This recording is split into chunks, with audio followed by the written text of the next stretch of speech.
नमस्कार साथियों, आज हम फिर उपस्थित हुए हैं कुछ सीईटी के एग्ज़ाम में आए हुए साइंस के प्रश्नों के साथ। तो कौन कौन से क्वेश्चन ऐसे थे जो सीईटी एग्ज़ाम में आए और उन्हें हमें किस तरीके से समझना चाहिए। तो मैंने ये भी नोटिस किया है कि एग्ज़ाम में रिपीटेड क्वेश्चन भी आए हैं ना, रिपीट भी हुए क्वेश्चन। तो मैं प्रत्येक क्वेश्चन को थोड़ा एक्सप्लेन करता जाऊँगा ताकि आप समझ सकें उसको, है ना।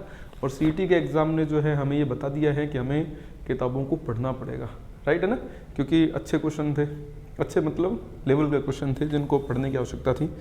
तो बिना देरी किए हम लोग वापस स्टार्ट करते हैं। एक एक प्रश्न पर मैं एक्सपीरियंस आपको देता रहूँगा। जैसे देखो मेरे पास पहला क्वेश्चन है फास्फोरस चक्कर से संबंधित, ठीक है ना, फास्फोरस चक्कर से संबंधित। तो आपको मैं एक चीज़ बता दूँ, फास्फोरस चक्कर एक मर्दीय चक्कर है, ठीक है ना। नंबर 2, फास्फोरस चक्कर एक अवसादी प्रकार का चक्र है, ठीक है ना, अवसादी प्रकार का चक्कर है। अब यहाँ हमें एक पॉइंट समझना है। उसने पूछा कि फास्फोरस चक्कर जो है उसमें पक्षी कौन सा है जो भाग लेता है, ठीक है।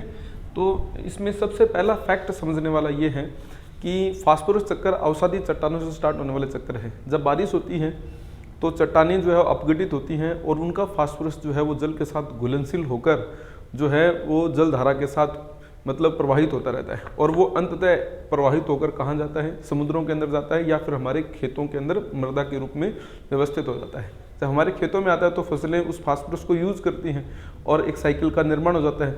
जब वो समुद्रों में जाता है, ठीक है ना, तो वहाँ समुद्री जीव जंतुओं को भी फास्फोरस की प्राप्ति होती है। यहाँ जो पक्षी लिया गया है वो लिया गया समुद्री पक्षी के रूप में, ठीक है ना।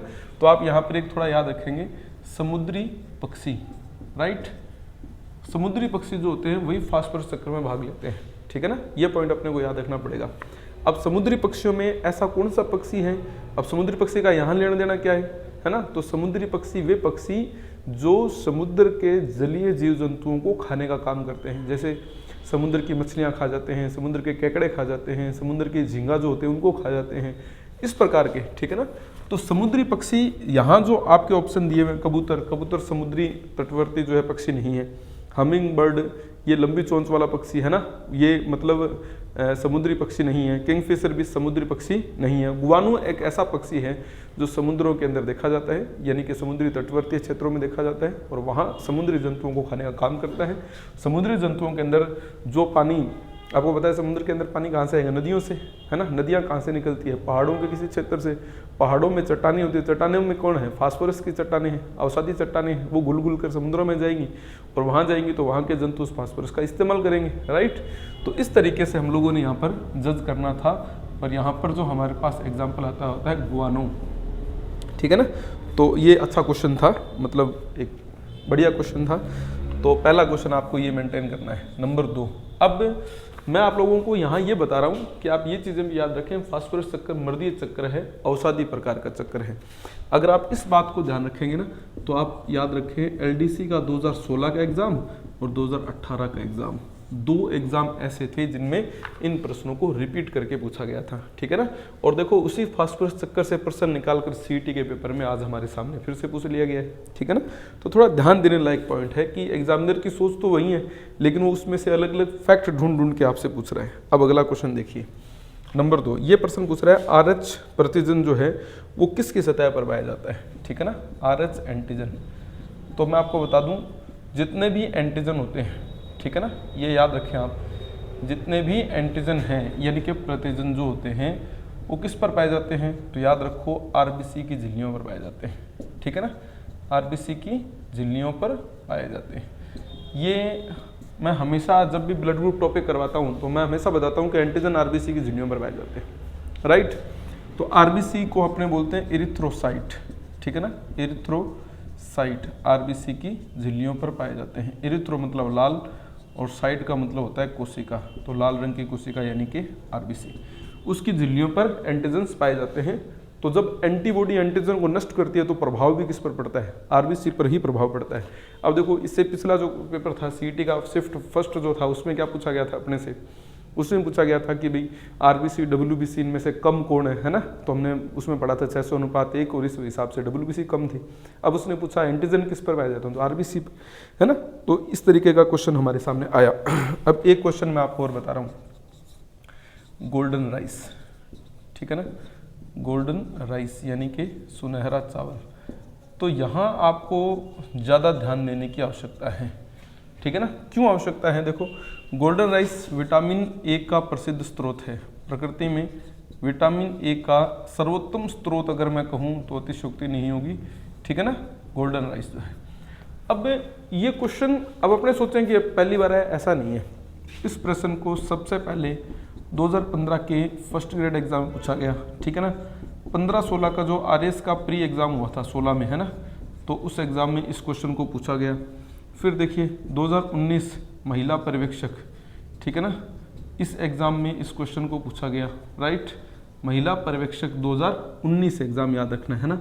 फिर देखिए 2022, ठीक है ना, हमारे 2020 सॉरी हमारे फर्स्ट ग्रेड एग्जाम में इस क्वेश्चन को जो है एज इट इज फिर से पूछा गया। वर्तमान में आपने देखा सीईटी है ना 12th बेस जो है उस एग्जाम में फिर गोल्डन राइस को पूछा गया। तो कितना मतलब रिपीट हो रहा है ना। ध्यान देने लायक बात है, पुराने पेपरों में आए हुए बहुत सारे ऐसे क्वेश्चन हैं जो रिपीट हो जाते हैं, ठीक है ना। तो इस तरीके से आप किसी एक प्रश्न को जब ध्यानपूर्वक देखेंगे तो आपको उसमें बहुत सारे क्वेश्चन जो है मतलब मिलेंगे, ठीक है ना। तो ये भी एक बहुत अच्छा क्वेश्चन था और उम्मीद है कि आपने इस प्रश्न के ऊपर भी बात कर ली होगी। गोल्डन राइस में ना एक जीन ट्रांसफर करके इसको तैयार किया जाता है, ठीक है ना। एक जीन इसमें पाई जाती है, उस जीन का नाम होता है बीटा कैरोटीन जीन, ठीक है ना, बीटा कैरोटीन जीन। ये ट्रांसजेनिक ऑर्गेनिज्म है एक प्रकार का, ठीक है ना। गोल्डन राइस जो है एक ट्रांसजेनिक ऑर्गेनिज्म है, ठीक है ना, ट्रांसजेनिक ऑर्गेनिज्म है यानी कि पारजीनी जीव है, राइट।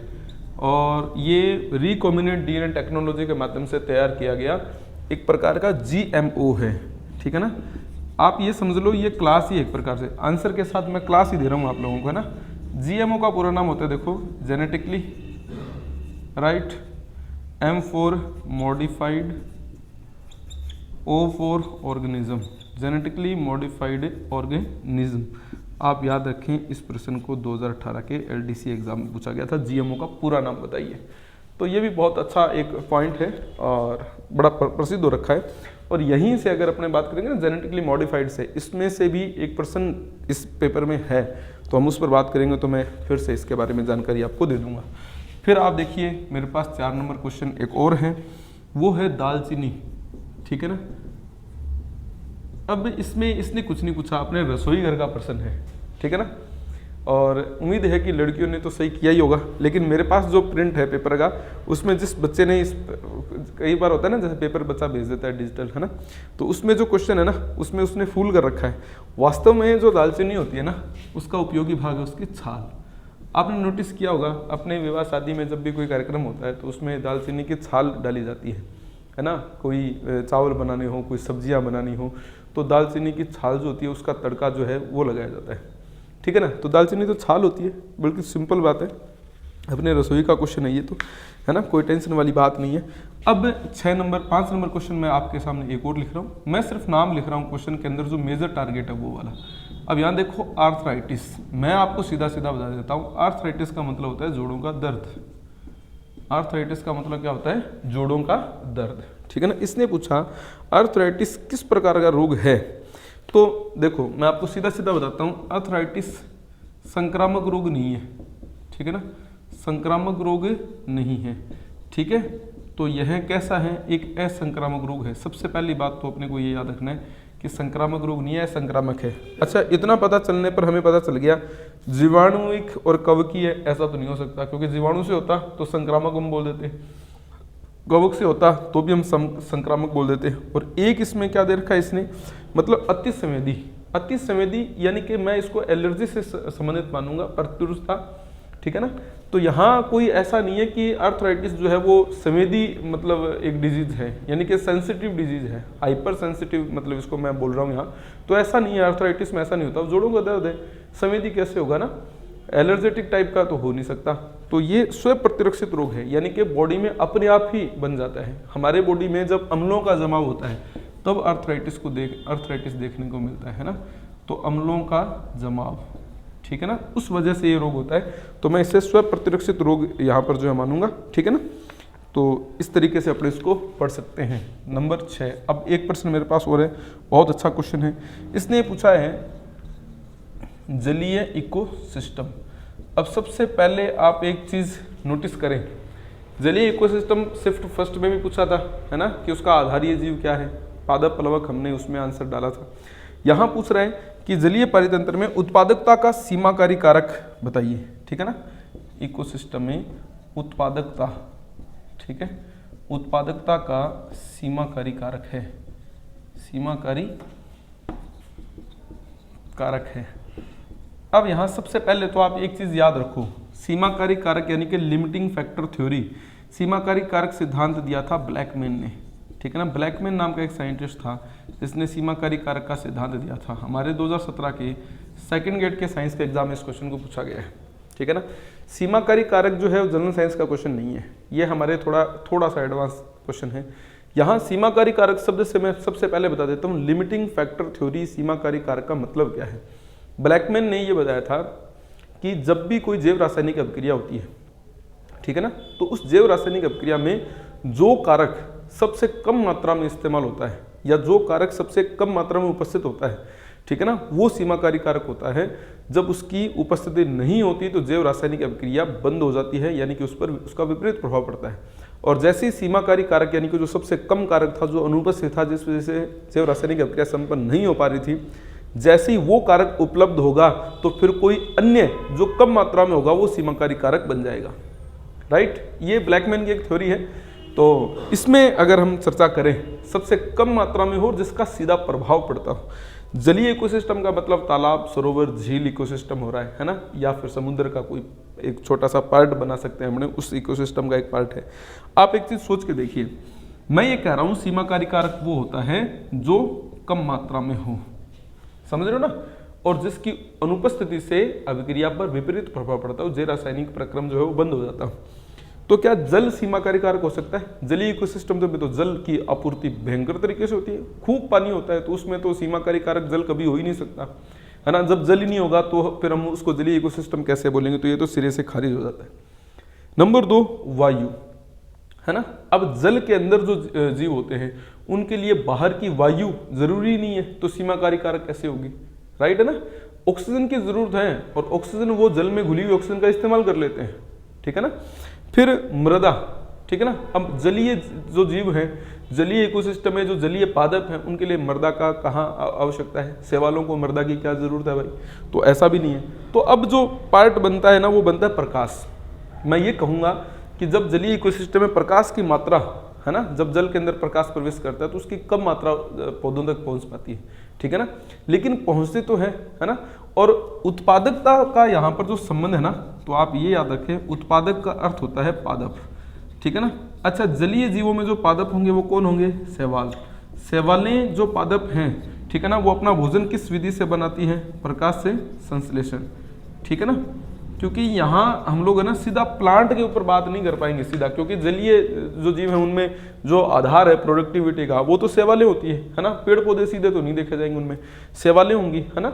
और स्वयंपोषी जो उत्पादक होगा वो, और वो प्रकाश संश्लेषण से भोजन बनाएंगे, और वहाँ पर प्रकाश की मात्रा क्या होगी? कम होगी। वायु और मृदा का यहाँ लेना देना नहीं है, तो फिर जल और प्रकाश दोनों में से एक चुनना है ना। कम मात्रा में कौन है? प्रकाश। ज़्यादा मात्रा में कौन है? जल। तो जल सीमाकारी कारक हो नहीं सकता, अतः कौन सा कारक सीमाकारी कारक हो जाएगा? प्रकाश जो है वो शैवालों के लिए क्या बन जाएगा? एक सीमाकारी कारक बन जाएगा, राइट। तो उम्मीद है कि आपको लिमिटिंग फैक्टर थ्योरी कुछ हद तक समझ में आ गई होगी, ठीक है ना। बाकी ये एक अच्छा टॉपिक है, जब अपने लोग प्रकाश संश्लेषण टॉपिक पढ़ते हैं तो वहाँ पर ब्लैकमैन नामक एक साइंटिस्ट का नाम आता है और वो सीमाकारी कारक के ऊपर अपने सामने बात किया करता है, ठीक है जी। तो इस तरीके से अपने इसको समझ सकते हैं। अब आप देख लीजिए एग्जाम्स में आए हुए क्वेश्चन हैं और उन्हीं के ऊपर जो है सारी बातें हो रही हैं, ठीक है ना। और अब नेक्स्ट क्वेश्चन पर अपने चर्चा करते हैं। अगला क्वेश्चन देखते हैं। एक है ना ये प्रकाश टॉपिक जो है, लाइट, उससे संबंधित प्रश्न बहुत आ रहे हैं पेपरों में, है ना। तो हमें उसके ऊपर भी बात करनी है। देखिए, किसी वस्तु यानी कि बिंब का छोटा आभासी व सीधा प्रतिबिंब प्राप्त करने हेतु उसे खाली स्थान दर्पण के सामने कहीं पर भी रखा जा सकता है। तो एक चीज़ देखिए, कोई वस्तु का मैं बता देता हूँ, इसमें है आभासी, एक याद रखना है आभासी प्रतिबिंब सदैव कैसा होता है, सीधा, ठीक है ना। इसमें लगभग 20 क्वेश्चन है अपने आज वाले पेपर में। तो आभासी, सीधा, और एक मैं आपसे बात कर रहा हूँ छोटा, आभासी, सीधा और छोटा प्रतिबिंब, ठीक है ना। तो थोड़ा सा इस पर अपने जजमेंट लेते हैं। देखिए यहाँ मेरे सामने प्रश्न है, ऑप्शन है, एक तो अवतल, अवतल दर्पण, राइट। याद रखेंगे अवतल दर्पण जो है ना, ये दर्पण से संबंधित क्वेश्चन है, ठीक है ना, कहीं लेंस न समझ लें। अवतल दर्पण जो होता है ना, वो क्या करता है, वास्तविक, उल्टा और मोस्टली बड़ा प्रतिबिंब बनाता है, ठीक है ना। तो अवतल दर्पण तो इसमें ऑप्शन सेट नहीं बैठेगा। फिर आ जाता है अपने पास कौन सा, समतल दर्पण, ठीक है ना, समतल दर्पण। अब समतल दर्पण जो है वो आभासी प्रतिबिंब बनाता है, सीधा बनाता है, लेकिन वस्तु के क्या बनाता है, बराबर बनाता है, तो इसलिए ये भी नहीं होगा। नंबर 3, अब उसने या तो अवतल या उत्तल, ये तो कोई बात नहीं बनी ना, या अवतल या उत्तल, ऐसा नहीं। अब लास्ट में इसने 4 नंबर पे क्या बात कर रखी है, उत्तल दर्पण। आप याद रखें उत्तल दर्पण जो है वो क्या करता है, आभासी, ठीक है ना, सीधा और छोटा प्रतिबिंब जो है वो बनाता है, ठीक है ना, इस तरीके से होता है। तो ये पॉइंट अपने को याद रखना है। अच्छा एक चीज़ है ना, यहाँ पर एक छोटी सी ट्रिकी सा एक सेंस बनेगा, उस पर मैं एक अलग सा वीडियो बनाऊंगा 5 मिनट का, और उसमें मैं आपको ये दर्पण और लेंस के कुछ हद तक क्वेश्चन जो है वो मैं आपको मेंटेन करके बताऊंगा कि ऐसे अगर प्रश्न आ जाए तो आप उनको किस तरीके से जो है जज कर सकते हैं, ठीक है ना। तो उस वक्त मैं आपके सामने ये काम करूंगा, तो इसमें ये ऑप्शन जो है सेट बैठ जाएगा, ठीक है ना। तो इस तरीके से हमने एक प्रश्न पर और बात कर ली है, और अब मैं आपको नेक्स्ट क्वेश्चन के बारे में जानकारी देता हूँ। अगला प्रश्न हमारे पास क्या है वो देखिए, कार्बोनेट एस को ऑक्साइड एस में बदलना, ठीक है ना।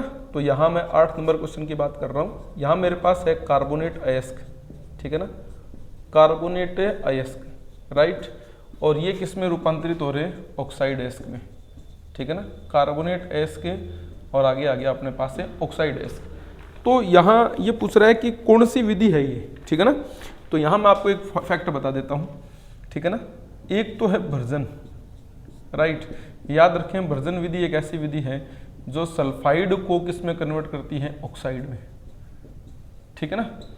फिर नंबर 2 पे आती है निस्तापन।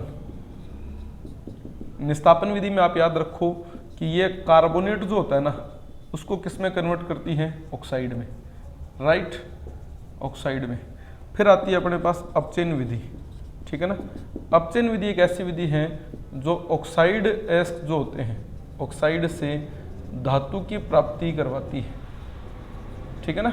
ऑक्साइड से धातु प्राप्ति करवाने के लिए कौन सी विधि इस्तेमाल होती है, अपचयन।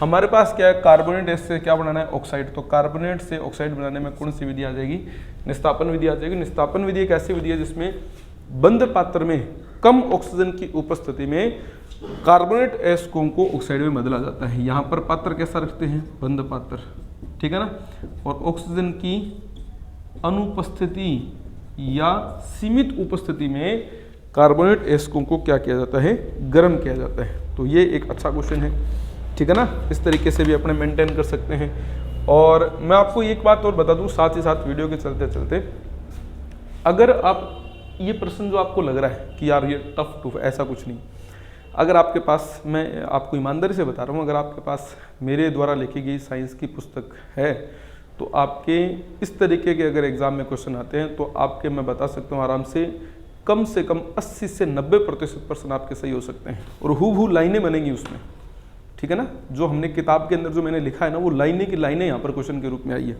तो मैंने तो देखा है, ये जो मैंने प्रश्न देखे हैं उनको मैंने देखकर ये जज किया है कि सारे क्वेश्चन मैं कह सकता हूँ कि बुक में से मतलब अच्छे खासे तरीके से बने हुए हैं, और कुछ कॉमन सेंस से अपने को करने होते हैं, बस वही बात होती है, ठीक है ना। तो एक प्रश्न और, ठीक है ना। तो यहाँ देखो रंग पृथक्करण, मैं एक सिर्फ इतना लिखूंगा, रंग पृथक्करण, ठीक है ना, चारकोल से रंग का पृथक्करण करने हेतु, है ना, किस प्रकार से विधि का इस्तेमाल होता है। तो यहाँ देखो एक अपचयन, अपचयन का रंग पृथक्करण से कोई लेना देना नहीं है, ऑक्सीकरण का कोई लेना देना नहीं है, अधिशोषण, अधिशोषण का मतलब होता है एक प्रकार से अवशोषण कर लेना, तो यहाँ पर उसका भी कोई अर्थ नहीं है। विरंजन, विरंजन अगर आप देखेंगे, ठीक है ना, विरंजन, तो आपको पता चल जाएगा विरंजन का अर्थ क्या होता है, रंगहीन करना, ठीक है ना, अर्थात रंग निकालना। मतलब अगर सीधा सीधा बात करें ना तो रंग निकालना, ये फैक्ट है यहाँ। तो रंग निकालना अर्थात ब्लीचिंग करना। तो ये क्वेश्चन तो बड़ा सिंपल क्वेश्चन है, अपने इस तरीके से इस प्रश्न को जो है मेंटेन कर सकते हैं, ठीक है ना। और एक चीज़ मैं आपको और बता देता हूँ, यही इसी के साथ जुड़ा हुआ फैक्ट है। और क्योंकि थोड़ी देर पहले भी मैंने आपसे बात की थी कि एक प्रश्न ऐसा है जो बार बार रिपीट हुआ है, जेनेटिकली मॉडिफाइड ऑर्गेनिज्म से संबंधित, और उस प्रश्न पर भी अपने जस्ट अभी बात कर लेंगे। देखना आप, एक प्रश्न आया है कि आणविक कैंची है ना, कौन सा एंजाइम जैव प्रौद्योगिकी में आणविक कैंची कहलाता है। तो मैं 10 नंबर क्वेश्चन बना के और यहाँ लिख रहा हूँ आणविक कैंची, ठीक है ना, आणविक कैंची। अब यहाँ आणविक कैंची का अर्थ क्या है उसको थोड़ा समझते हैं। आणविक कैंची, ठीक है ना, यहाँ आणविक कैंची का मतलब मैं सीधा सीधा आपको बता देता हूँ, ये बात कर रहा है अपने से डीएनए को काटने वाला एंजाइम, डीएनए को काटने वाला एंजाइम, ठीक है ना।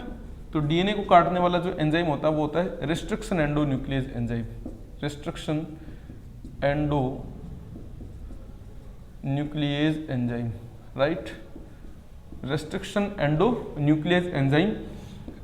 इसकी खोज जो है ना वो की थी वर्नर अर्बेर नामक एक साइंटिस्ट था, उसने, वर्नर अर्बेर नामक साइंटिस्ट ने इसकी खोज की थी, ठीक है ना। और ये डीएनए सूत्रों को काटने का काम करता है। मैं आपको बता दूं, जो ये वाला क्वेश्चन है ये देखो 2016 15-16 का एग्जाम है आरएस प्री का, ठीक है ना। तो आप याद रखो, देखो अगला पॉइंट 2000 हमारे इसमें 22 में फर्स्ट ग्रेड में, राइट, वर्तमान में 2023 में सीईटी में।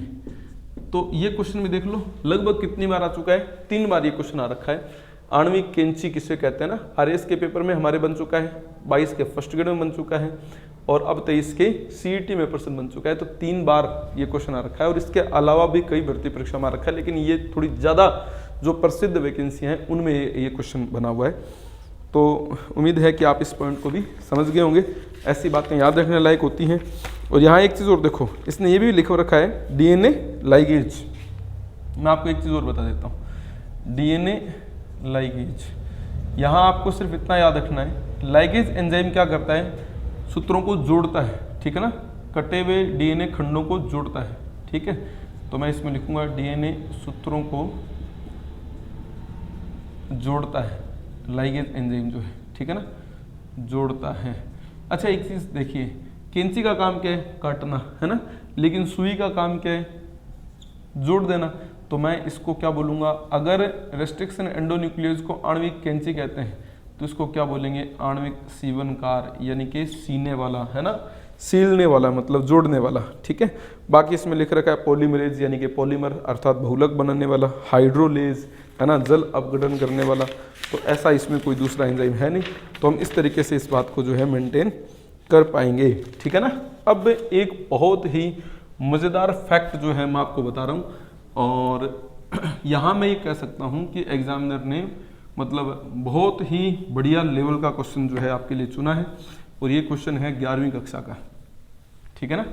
क्योंकि यहाँ जो क्वेश्चन है ना ये मतलब थोड़ा सा हल्का सा टफ लैंग्वेज का इसने क्वेश्चन बनाया है, ठीक है ना। इसने पूछा है E coli bacteria, E coli जीवाणु किस प्रकार का जीवाणु है, ठीक है ना। तो यहाँ हमारे पास ऑप्शन आए, देखो ग्राम नेगेटिव, ग्राम पॉजिटिव, है ना, gram neutral, right, and gram invasive, ठीक है ना। इस तरीके से इसने 4 ऑप्शन हमारे सामने रखे हैं। सबसे पहले तो ये ग्राम शब्द है क्या, है ना, हमें इससे भी थोड़ा सा चर्चा करना पड़ेगा ई कोलाई बैक्टीरिया के लिए। तो मैं आपको बता दूं, एक डेनमार्क का साइंटिस्ट था, हालांकि मैं इसके ऊपर दोबारा एक वीडियो और बनाऊंगा, ठीक है ना, जो 5 से 10 मिनट का होगा, ताकि आपको ग्राम शब्द, ग्राम पॉजिटिव, ग्राम नेगेटिव शब्द से संबंधित चीज़ों का आपको जो है जानकारी उपलब्ध हो सके। तो डेनमार्क का एक साइंटिस्ट था जिसका नाम था उसका नाम था ग्राम, ठीक है ना, क्रिश्चियन ग्राम, राइट। तो उसने क्या किया, कुछ बैक्टीरिया को कुछ रंगों से अभिरंजित किया, ठीक है ना, बैक्टीरिया को क्रिस्टल वॉयलेट कलर से अभिरंजित किया, ठीक है ना। तो बैक्टीरिया को अभिरंजित किया, अभिरंजित करने का अर्थ होता है रंग देना, ठीक है ना, मतलब उनका अभिरंजन कर दिया उसने, ठीक है ना, उन क्रिस्टल वॉयलेट से उसको रंग दिया, मतलब बैक्टीरिया को, ठीक है। फिर उसने अल्कोहल से उनको धोया, ठीक है। तो जब क्रिस्टियन ग्राम ने देखा, डेनमार्क के साइंटिस्ट क्रिस्टियन ग्राम ने देखा कि जब मैं कुछ बैक्टीरिया को क्रिस्टल वॉयलेट कलर से अभिरंजित करता हूँ और अल्कोहल से धोता हूँ, तो कुछ बैक्टीरिया तो ऐसे होते हैं जो वॉयलेट कलर से अभिरंजित रहते हैं, यानी कि उन्होंने कलर के प्रति पॉजिटिव रिस्पॉन्स दिया, है ना, उन्होंने अपने कलर को छोड़ा नहीं, जो कलर कर दिया गया अल्कोहल से धोने के बावजूद भी वो कलर उनके ऊपर रहा, तो उनको बोला गया कि ये तो कौन है, ये तो है पॉजिटिव बैक्टीरिया, है ना, these bacterias are positive for experiment. जो उसने एक्सपेरिमेंट किया उसके लिए क्या है, ये पॉजिटिव बैक्टीरियाज हैं, ठीक है ना, क्रिस्टल वॉयलेट के लिए पॉजिटिव बैक्टीरिया है, तो उनको ग्राम पॉजिटिव, ग्राम ग्राही, ठीक है ना, इस तरीके से उनको जो है संबोधित किया गया। और जो बैक्टीरिया अल्कोहल से धोते ही मतलब अपने कलर को त्याग चुके थे, उनको बोला गया कि ये बैक्टीरिया जो हैं प्रैक्टिकल के प्रति नेगेटिव रिस्पॉन्स दे रहे हैं, then these bacterias are gram negative bacteria. तो ग्राम तो क्या है, वो साइंटिस्ट का नाम है ना, एंड पॉजिटिव एंड नेगेटिव क्या है, कलर के प्रति रिस्पॉन्स है उनका, जो कलर के प्रति पॉजिटिव रिस्पॉन्स दिखा रहे हैं, तो ग्राम ने उनको पॉजिटिव बोला, तो हमने उनको क्या बोल दिया, ग्राम पॉजिटिव, राइट। और जिन्होंने, जो ग्राम ने देखा कि जो बैक्टीरिया जो है मतलब कलर से जो नेगेटिव रिस्पॉन्स दे रहे हैं, तो उसने अपने नाम का प्रयोग करते हुए कहा कि these bacterias are gram negative bacteria, right. तो ये एक छोटा सा कॉन्सेप्ट है। अब मैं आपको बता दूं, यहाँ मैं दो शब्द लिख रहा हूँ, पहला शब्द लिख रहा हूँ वैसे तो ग्राम पॉजिटिव बैक्टीरिया, मतलब जिन्होंने पॉजिटिव रिस्पॉन्स दिया, ठीक है ना। तो आप एक तो याद रखेंगे बैसिलस बैक्टीरिया, ठीक है ना, बैसिलस यानी कि जो बैक्टीरिया कैसे होते हैं, छड़ के समान होते हैं, छड़ाकार बैक्टीरिया, ठीक है। और एक आप याद रखें कोकस, कोकस मतलब जो बैक्टीरिया कैसे होते हैं, गोल होते हैं, तो गोलाकार बैक्टीरिया, ठीक है ना, ये कैसे होते हैं, पॉजिटिव बैक्टीरिया होते हैं। और इसके अलावा जो होते हैं वो कैसे होते हैं, नेगेटिव बैक्टीरिया होते हैं। तो मैं इस तरीके से कह सकता हूँ कि ई कोलाई जो बैक्टीरिया है, ठीक है ना, इसकी रिकिया कोलाई जिसको अपने कहते हैं, ई कोलाई जो बैक्टीरिया है वो कैसा बैक्टीरिया है, तो आप याद रखेंगे ई कोलाई बैक्टीरिया ग्राम नेगेटिव बैक्टीरिया है, उन्होंने नेगेटिव रिस्पॉन्स दिया था, क्योंकि बैसिलस और कोकस बैक्टीरिया पॉजिटिव होते हैं, ठीक है ना। बैसिलस आपने नाम सुना होगा, बैसिलस रेमोसस बैक्टीरिया होता है ना, और बैसिलस तो बहुत सारे बैक्टीरियाज के आगे पीछे शब्द आता ही है ना। स्ट्रेप्टोकोकस, कोकस गोल बैक्टीरिया होते हैं, डिप्लोकोकस गोल बैक्टीरिया, है ना। तो इस तरीके से कोकस बैक्टीरिया के लिए ये शब्द इस्तेमाल होते हैं। तो ये भी बड़ा एक कॉमन सा पॉइंट था, और मुझे लगता है कि आपको मैंने ये पॉइंट भी अच्छी तरह से बता दिया होगा। 10 नंबर वो था, ये 11 नंबर कॉन्सेप्ट हो गया। अब 12 नंबर क्वेश्चन पर अपने बात करेंगे। यहाँ एक प्रश्न आया है, डीएनए और आरएनए के शर्करा अणु में अंतर, ठीक है ना। तो मैं इसमें आपको बता देता हूँ कि डीएनए और आरएनए के शर्करा अणु में क्या डिफरेंस है, ठीक है ना। डीएनए और एक तरफ मैं लिख रहा हूँ आरएनए, ठीक है। तो मैं जब भी जेनेटिक्स पढ़ाता हूँ, मॉडर्न जेनेटिक्स में हम डीएनए और आरएनए जब भी पढ़ते हैं, तो शब्द जो नाम है इनका वही अपने आप बता देता है कि मेरे अंदर क्या विशेषता है। देखिए डी ऑक्सी, है ना, D oxy ribose, right, N for nucleic, A for acid, right. अब देखो यहाँ राइबोज न्यूक्लिक एसिड, नाम से आपको पता चल जाना है।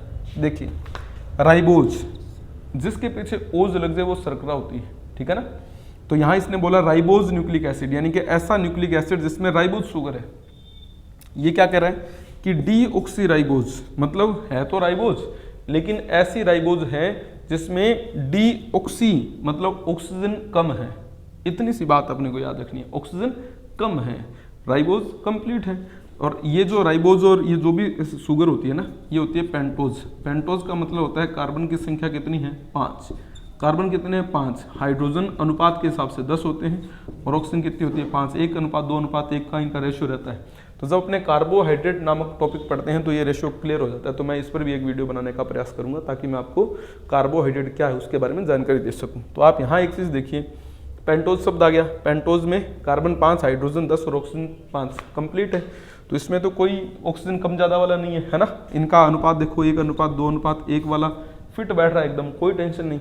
यहाँ क्या कह रहा है, डीऑक्सीराइबोज, ये कह रहा है कि एक ऑक्सीजन कम है, इसका फॉर्मूला होता है C5H10O4। अब देखो ऑक्सीजन के एक कम है, जो एक ऑक्सीजन कम है वो किस कार्बन पर है, तो 2 नंबर कार्बन परमाणु पर ऑक्सीजन का क्या रहता है, ऑक्सीजन परमाणु का अभाव रहता है, ठीक है ना, ऑक्सीजन परमाणु का अभाव रहता है। इसी वजह से हम एक को डीऑक्सीराइबोज बोलते हैं और दूसरे को राइबोज बोलते हैं।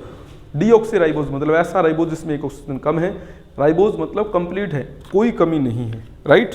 तो इस तरीके से अपने इसको पढ़ सकते हैं। और दूसरे कार्बन पर ऑक्सीजन का अभाव, ये पॉइंट अपने को यहाँ पर पढ़ना होता है।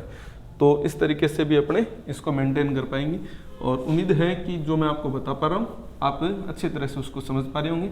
और मैं तो आपसे ये भी कह रहा हूँ कि थोड़ा इन चीज़ों को ज़्यादा फोकस करो, क्योंकि यही क्वेश्चन आगे दूसरे वैकेंसीज में रिपीट हो जाते हैं और इन्हीं से जुड़ी हुई बातें पूछ लेते हैं, ठीक है ना। तो थोड़ा ज़्यादा ध्यान रखें। और ये वाला पॉइंट मैंने आपको बता दिया है, तो आप इसको समझ पाए होंगे। अब देखो एक 13 नंबर क्वेश्चन में ये फिर से पूछ रहा है अपने से सर्वदाता। तो सर्वदाता यानी कि जीरो नेगेटिव, ठीक है ना। अगर इस प्रश्न की बात करें तो ये लगभग पेपरों में आया क्वेश्चन है। सीटी की पहली शिफ्ट में भी क्वेश्चन था, लेकिन उसमें पॉजिटिव नेगेटिव देकर नहीं पूछा था, उसने सीधा पूछा सर्वदाता बताओ, तो हम जीरो कह सकते थे। यहाँ पर उसने क्या है कि ओ पॉजिटिव भी दे दिया और ओ नेगेटिव भी दे दिया। ओ यहाँ जीरो पॉजिटिव जीरो नेगेटिव है। जीरो नेगेटिव का मतलब है जीरो यानी कि एंटीजन नहीं है, नेगेटिव का मतलब है आरएच भी नहीं है ना। जीरो नेगेटिव का मतलब इसमें A antigen absent, B antigen absent, Rh antigen absent, मतलब एंटीजन का अभाव। तो जब किसी भी प्रकार के एंटीजन का अभाव होता है तब हम उसे क्या बोलते हैं, जीरो नेगेटिव बोलते हैं। ये जीरो नेगेटिव है, ओ नेगेटिव नहीं है। कहने को अपने ओ नेगेटिव बोलते हैं क्योंकि जीरो क्या करती, ओ से मैच करती है, इसलिए ऐसा होता है। 14 नंबर पॉइंट, ठीक है ना। डायमंड यानी कि हीरा। हीरा अर्थात डायमंड क्या है, तो हम सभी जानते ही हैं हीरा या डायमंड वास्तव में क्या है, कार्बन का अपर रूप है। कार्बन का एक अपरूप है, क्रिस्टलीय अपरूप है, जिसकी निश्चित ज्यामितीय संरचना होती है, ठीक है ना। तो ये क्वेश्चन तो 8वीं क्लास का क्वेश्चन था और बिल्कुल बेसिक क्वेश्चन था, कतई ज़्यादा महत्वपूर्ण, और मैं ये नहीं कहूँगा कि बहुत ज़्यादा टफ क्वेश्चन था, ऐसा कुछ नहीं था इसमें।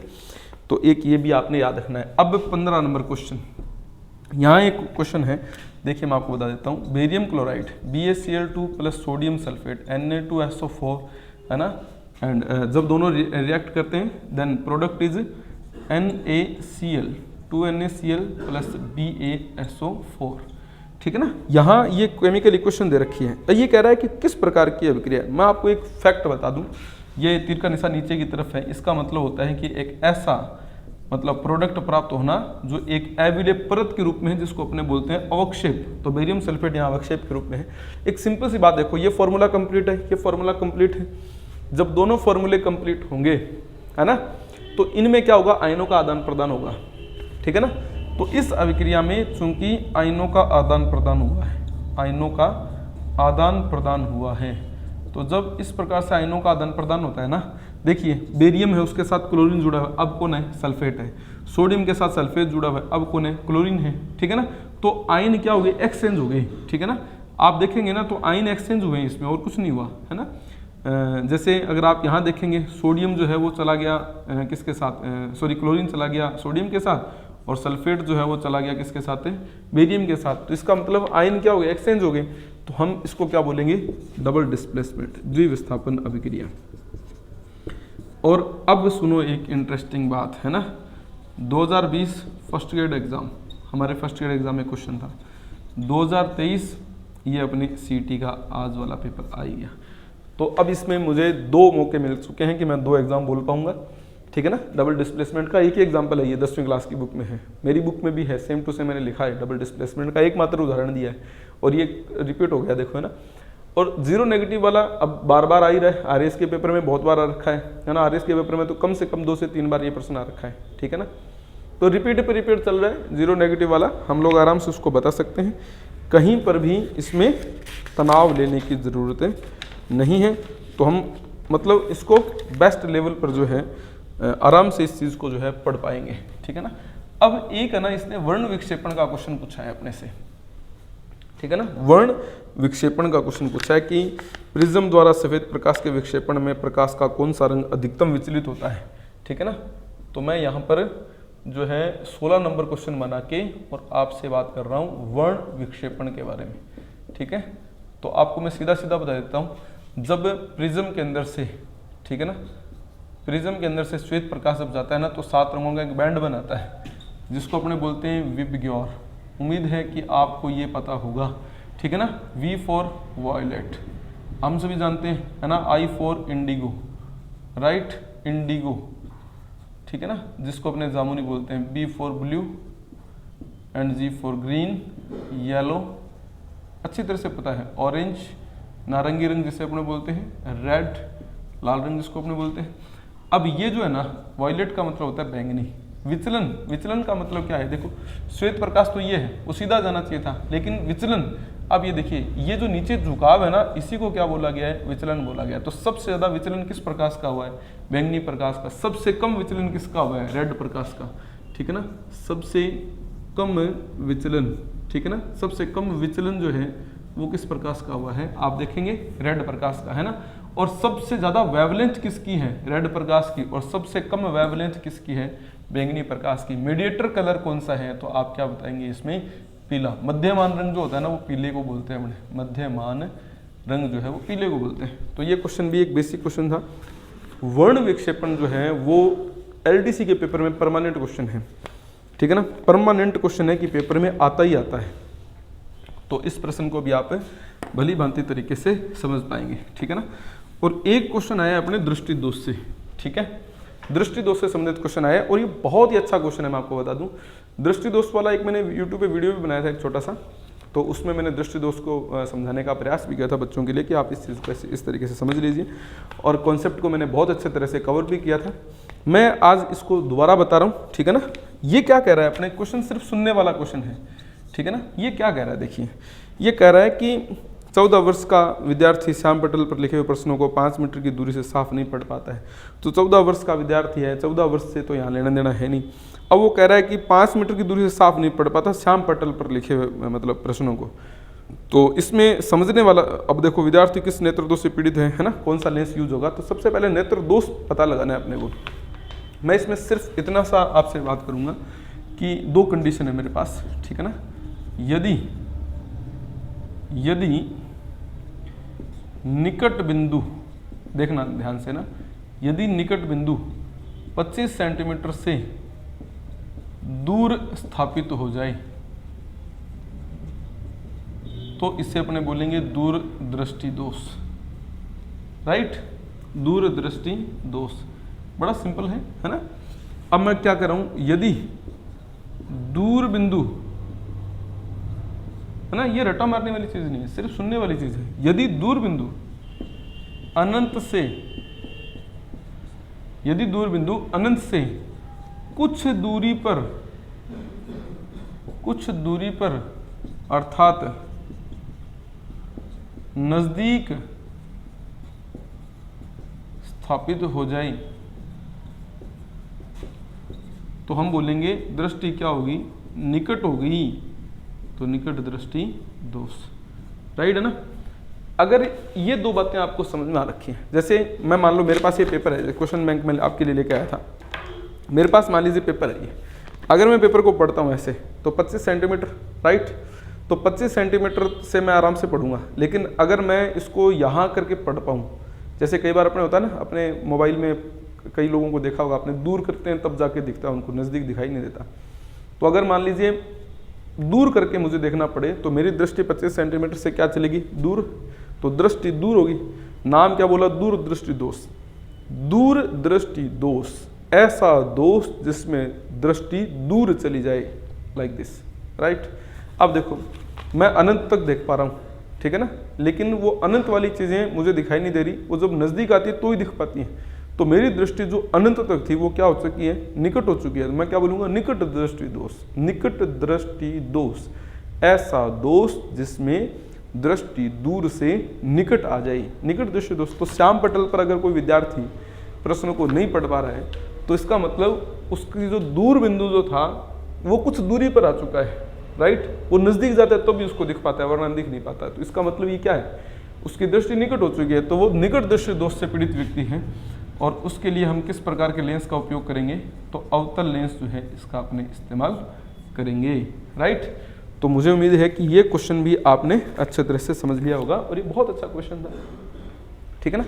17 प्रश्न हो गए, देखो है ना, सीईटी ने तसल्लियाँ ही करवा दी भाई, अच्छे क्वेश्चन दिए हैं और बढ़िया समझने वाले क्वेश्चन हैं। अगर कोई बच्चा समझ कर करता है तो ही उससे प्रश्न हो पाते हैं। इसका मतलब हमें इन फ्यूचर अच्छे लेवल पर पढ़ने की आवश्यकता है, अगर नहीं पढ़ेंगे तो हम इन चीज़ों को कवर नहीं कर पाएंगे। अब अगला क्वेश्चन सुनिए। तो मेरे पास नेक्स्ट क्वेश्चन आया है अपने फैटी लीवर का, ठीक है ना। तो 18 नंबर क्वेश्चन मैं आपको बता रहा हूँ, फैटी लीवर। तो आप ध्यान रखें, यहाँ पर फैटी लीवर जो है उससे संबंधित क्वेश्चन है। यहाँ देखो दो ऑप्शन मैं साथ में दे देता हूँ आपको, ताकि आप ऑप्शन को काटने का भी आप जजमेंट ले सकें। पहला ऑप्शन है मेरे पास, मान लो स्कर्वी, सॉरी, यहाँ मैंने स्कर्वी लिखा है, ठीक है ना। दूसरा ऑप्शन जो है मेरे पास है पेलाग्रा, ठीक है ना। तीसरा ऑप्शन जो है मेरे पास वो है सूखा रोग। अब आप सोचेंगे सूखा रोग क्या है, तो मैं आपको बता देता हूँ, सूखा रोग है वो है मेरास्मस, ठीक है ना, मेरास्मस रोग है। और चौथा मेरे पास है क्वासियोरकोर, ठीक है ना। तो आप सबसे पहले आज एक काम करेंगे, ठीक है ना, एक काम करेंगे, आप सूखा रोग और क्वासियोरकोर रोग का डायग्राम देखेंगे बस, ठीक है ना, डायग्राम देखना है आपने। अच्छा, ये जो है स्कर्वी रोग जो है ये सी की कमी से होता है, विटामिन सी की कमी से। पेलाग्रा जो है वो B3 की कमी से होता है, राइट है ना, B3 की कमी से। तो ये तो हो गया विटामिन की कमी से होने वाला रोग। फैटी लिवर विटामिन से संबंधित डिजीज नहीं है यहाँ इस जगह पर। अब दूसरा पॉइंट देखो, एक तो आ गया मेरास्मस, ये दोनों प्रोटीन की कमी से होते हैं, प्रोटीन की कमी से होते हैं, राइट है ना। अब यहाँ अपने को एक छोटा सा फैक्ट समझना है। फैक्ट क्या है वो मैं आपको बताता हूँ। देखिए, सूखा रोग जो है ना उसमें व्यक्ति सूखने लगता है, छोटा बच्चा, बच्चों से संबंधित रोग है ये मोस्टली, है ना। बच्चा सूखने लगता है, चमड़ी सूख जाती है, अंतड़ियाँ बाहर दिखाई देने लग जाती है, हड्डियों का ढांचा जैसा बच्चा दिखने लग जाता है, मतलब बहुत ही कमज़ोर बच्चा। हालांकि दोनों ही कमज़ोर ही होते हैं बच्चे तो, है ना। लेकिन क्वासियोरकोर रोग है ना, उसमें क्या है, पेट में सूजन आपको दिखाई देगी, राइट है ना। मतलब हाथ पैरों तो बड़े कमज़ोर होंगे, ठीक है ना, पतले से होंगे, मरीज से ना, लेकिन पेट काफ़ी फूला हुआ होगा, ठीक है। तो इस प्रकार से हम इसको बोलेंगे कि जब पेट में इतना सूजन आ रहा है ना, सूज रहा है वो, then that is the effect of fatty liver. तो इसलिए हम लोग क्वासियोरकोर में ये पॉइंट आप समझेंगे। तो फैटी लिवर जो है ना क्वासियोरकोर की समस्या है, ठीक है, न कि मेरास्मस की। मेरास्मस में तो बच्चा बहुत ही ज़्यादा कमज़ोर हो जाता है, उसमें लिवर में सूजन आ जाती है, ठीक है ना, क्वासियोरकोर रोग में, तब हम इसे फैटी लिवर जो है ऐसा बोल देते हैं। अब ये क्या कर रहा है, देखिए यहाँ 19 नंबर क्वेश्चन, बहुत अच्छा क्वेश्चन है ये वाला भी, क्योंकि ये क्वेश्चन रिपीट हुआ एक प्रकार से। तो यहाँ क्योंकि कई बच्चों ने मतलब ये समझ लो कि उतावलेपन में हो सकता है एलील कर दिया हो, ठीक है ना। तो यहाँ मैं थोड़ा बता देता हूँ, विपरीत लक्षणों वाले जीन जोड़े को क्या कहा जाए। अब एक चीज़ देखो, मैं आपको सबसे पहले बता देता हूँ, एलील जो होता है ना, विकल्पी जो होता है, वो तो प्रत्येक जीन के जोड़े को बोलते हैं, प्रत्येक जीन के जोड़े को एलील या विकल्पी बोलते हैं। जबकि विकल्पी जो होते हैं वो दो प्रकार के होते हैं, समयुग्म, एक होता है विषम युग्म, ठीक है ना। अब देखो, सम मतलब क्या होता है, समान, राइट। युग्म का मतलब क्या होता है, जोड़ा। जी का मतलब क्या होता है, जीन। अगर जोड़े की जीन समान हो, समयुग्म जी। विषम का मतलब क्या होता है, असमान। शब्द से पता चलेगा। युग्म का मतलब क्या है, जोड़ा। जी का मतलब क्या है, जीन। अगर जोड़े की जीन अलग अलग हो, विषम युग्म। विपरीत लक्षणों वाले जीन जोड़े को विषम युग्म जी बोलेंगे, ठीक है ना। बड़ा सिंपल है, तो हम विषम युग्म जी कह के अपना काम चला देंगे। अगर यहाँ समयुग्म जी के एग्जाम्पल देखेंगे, कैपिटल टी, स्मॉल टी, यहाँ देखेंगे कैपिटल टी, स्मॉल टी, लंबा बोलना, विपरीत लक्षणों वाली जीन जोड़े को क्या बोलेंगे, विषम युग्म जी। हालांकि है दोनों एलील के ही रूप, क्योंकि होता तो एलील ही है, लेकिन एलील के 2 रूप हैं, तो इसने एलील के अंदर जाके विषम युग्म जी को पूछ लिया इस क्वेश्चन में, ठीक है ना। तो थोड़ा सा सोचने वाला था, हल्का सा सोचो, आप इस प्रश्न को आराम से जो है हल कर पाएंगे, ऐसा प्रश्न था, ठीक है ना। फिर हमारे सामने एक छोटा सा क्वेश्चन और है, ठीक है ना, 20 नंबर क्वेश्चन, और फिर अपने इसको विराम देंगे, ठीक है ना। तो लगभग 20-21 क्वेश्चन, अगर 20 क्वेश्चन किसी पेपर में आ रहे हैं साइंस से संबंधित, तो इसका मतलब हमें साइंस को पढ़ने की ज़रूरत है। और एलडीसी में तो 50 क्वेश्चन हैं, तो डिसीजन ले लीजिए आप, है ना। देखो अब 20 नंबर क्वेश्चन, अब ये हमसे क्या पूछ रहा है, देखो ये पूछ रहा है अपने से लेंस फॉर्मूला, ठीक है ना, लेंस सूत्र अपने से पूछ रहा है, ठीक है ना। तो मैं आपको सिंपल सा बता दूं, लेंस सूत्र जो है वो है 1/f बराबर 1/v प्लस 1/u। अच्छा एक चीज़ देखो, लेंस सूत्र में ये प्लस होता है, और दर्पण सूत्र अगर अपने पास आ जाए तो आपने छोटा सा ध्यान रखना है, 1/f बराबर 1/v plus 1/v minus 1/u, ठीक है ना। यहाँ आप ध्यान रखेंगे स्मॉल f यानी कि ये बात कर रहा है अपने से फोकस दूरी की, फोकल डिस्टेंस, ठीक है ना। v ये आपसे बात कर रहा है प्रतिबिंब की दूरी की, प्रतिबिंब की दूरी की। u ये आपसे बात कर रहा है किसकी, बिंब की दूरी की, ठीक है ना, इस तरीके से। तो उम्मीद है कि आप लोगों को ये सारी चीज़ें जो मैंने आपको बताई हैं ये समझ में आई होंगी। फिर भी अगर आपको लगता है कहीं कोई त्रुटि है, कहीं कोई दिक्कतें हैं, तो आप इससे संबंधित चर्चा जो है कर सकते हैं, और इस वीडियो को अधिक से अधिक शेयर कीजिए, क्योंकि मैंने ये आंसर बताने के लिए वीडियो नहीं बनाया है, मैंने ये वीडियो बनाया है ताकि आप प्रत्येक के आंसर को समझ सकें, उसके ऊपर जजमेंट ले सकें, और इन फ्यूचर जैसे एलडीसी की भर्ती आ रही है, जूनियर अकाउंटेंट की भर्ती आ रही है, तो ये क्वेश्चन अगर रिपीट हो जाए तो आप इन प्रश्नों पर ज़्यादा फोकस करें, ज़्यादा ध्यान दें, और इसके एक्सप्लेनेशन को समझने का प्रयास करें, है ना, और तभी अपना फ़ायदा होगा। इसी उम्मीद के साथ कि आप वीडियो से ज़रूर लाभ लेंगे, ठीक है ना, फ़ायदा उठाएंगे, अच्छे लोगों को शेयर करेंगे ताकि इस वीडियो को सभी लोग देख सकें, समझ सकें। इसी उम्मीद के साथ बहुत बहुत धन्यवाद आप सबका। All the best for all of you, thanks a lot.